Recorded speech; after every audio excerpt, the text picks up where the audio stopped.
to follow the great one and then Senator Cruz, right? Thank you guys so much for being here. All right, a couple things that I want to talk to you guys about. First off, maybe you heard that, and I'm actually pretty stoked about this.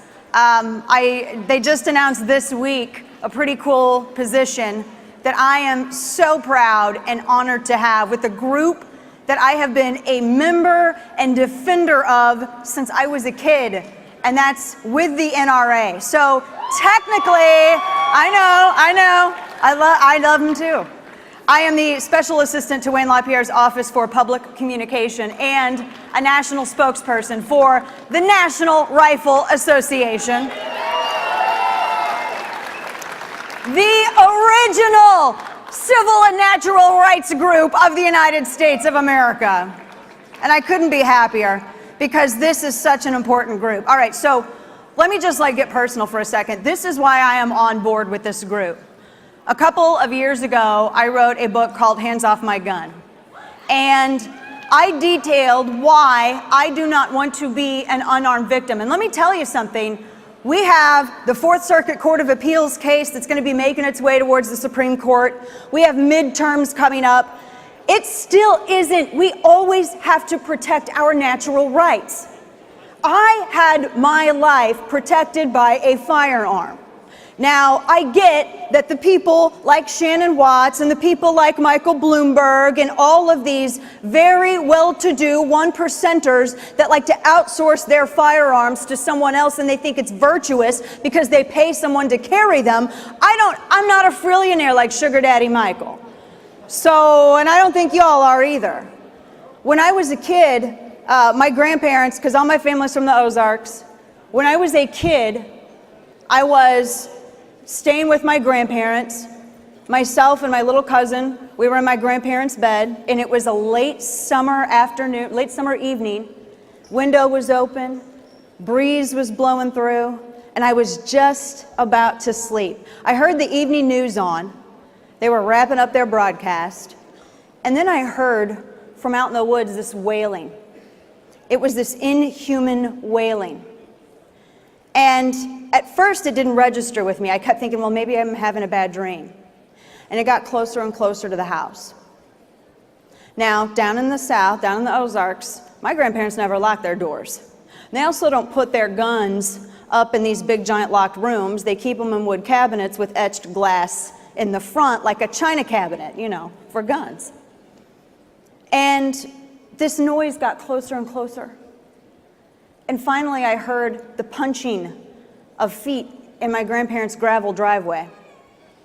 It was my aunt, who had been beaten within an inch of her life, who was running away in the woods, barefoot and bloodied with broken teeth, because her felon of an SOB ex found her, beat her up, and told her he was going to kill her. And this prohibited possessor went for his criminally possessed firearm, and she ran to my grandparents' house. Only place she knew she'd be protected.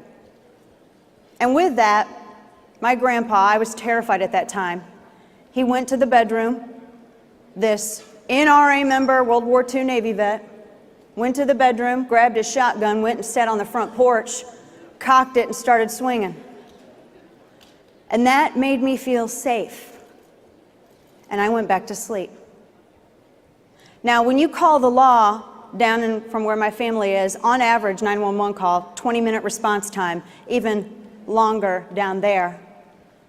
It was about 35 minutes later that the law finally did come. And as it turned out, that abusive ex-con did actually drive to my grandparents' house, turned off his lights, but when he saw the silhouette of that old vet sitting on the porch with a gun, he thought better of it.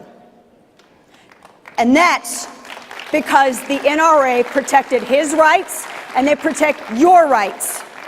That's what it comes down to. And you know what? Everybody sits here and talks about a big tent. Let me tell you something. All my Ozark kin, they're all blue-collar voters. These were all Clinton Democrats. The Democrats, the blue-collar flyover people, my second book, Flyover Nation, that were good enough to vote for the Clinton in the 90s, but when they voted for Trump November 8th, they were suddenly racist and bigots and, all this stuff. They were good enough to carry Slick Willie to the White House, but when they changed affiliation, they weren't good enough for you anymore? They weren't good enough for Democrats? These are the people These blue-collar voters, you know why? Do you know why Democrats lost in November? You want to know why they lost?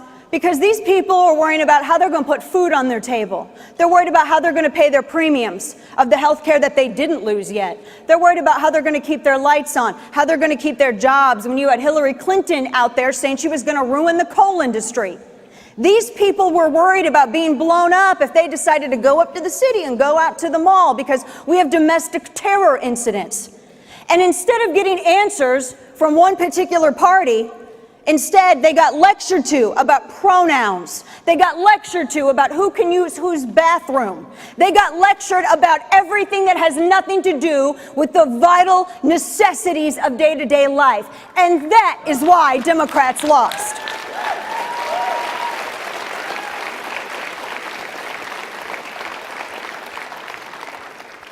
They are our bitter clingers. They are this entire time. You want to know where these blue-collar voters have been? They've been in the NRA, the original big tent. They have been in the NRA, these bitter clingers, these Bible thumpers, these gun nuts, these Second Amendment extremists, those deplorables have been in the NRA this entire time. Which is why I'm on board with the NRA. I want to remind people, I was the one who introduced Trump here on stage back in 2015. Now I'm going to tell you all this, because some people need a little come to Jesus talk. And some of my friends on our side, we need to sit down, we need to have a little come to Jesus moment and have a little heart to heart for a second, right? Folks, we all know how primaries work, right? We know how primaries work? We all fight during the primaries. What happened with us during the primaries, do you know why it didn't affect me? Because that's my family reunion every year. Every Christmas, that's my table. Every Thanksgiving, that's my table. I have the amazing, wonderful, blessed DNA of being Irish, so go figure, an American Indian, and German because of my husband. So it's a little crazy. We fight during the primaries, but I'm going to tell you what. During the general election, you go to war with the soldiers you have. That's how you win. Now, we weren't united during the primary, and you know why? Because we're not hive mind. We're not betas. We fight. Metal sharpens metal. That's what we do. But the election's over. And now, I don't think that there's anyone who would say, whether they be lukewarm or never or totally pro-Trump, that they are displeased with what has been happening these first, 35, 36 days? Who can say they are never for Gorsuch? Who can say that they aren't for having a conservative Supreme Court justice? With that comes accountability. So let's not mess that up. You get what you want, we hold each other up, and we hold each other accountable. That's how it works. And that, ladies and gentlemen, is how we expand this coalition that we're growing. And like I said, you know, when I go back to these blue dogs, I read a New York Times editorial that said Democrats were being urged to go further left. Okay. The only way that Democrats are ever going to win is if they figure out how to run Jim Webb. And even then, I don't think that they would come around to him. No, by the way, I want to give a shout out to all those blue dog Democrats who went out and swung this election because they voted guns, they voted jobs, they voted manufacturing, they voted trade. They didn't vote bathrooms and pronouns and Beyonce and everything else.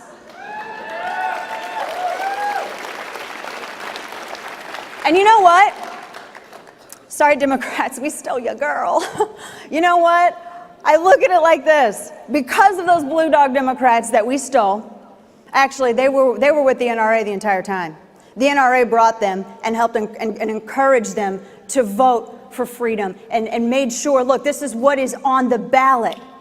And now as a result of this, we got Neil Gorsuch knocking at the door. As a result of this, we have real generals making decisions in like the State Department, Pentagon, Department of Defense. These are great decisions. And you're not going to find no bigger tent than what you find at the NRA. You won't. Men, women, black, white, gay, straight, Democrat, Republican. I've talked to so many members that the media with their fake news,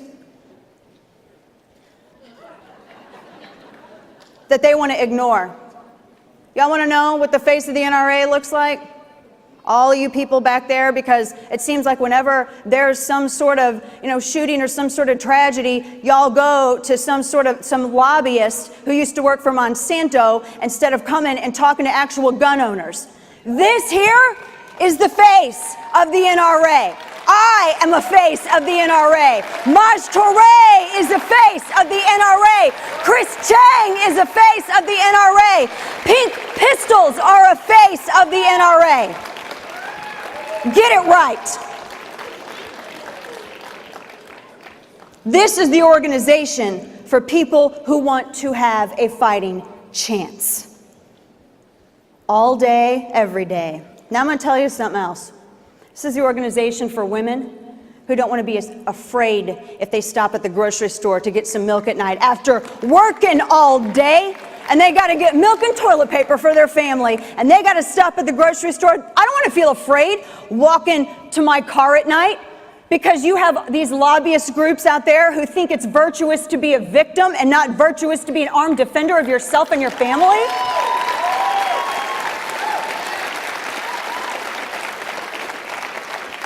If you care about winning the midterms, because remember, Gorsuch doesn't change balance of power, but the next one will.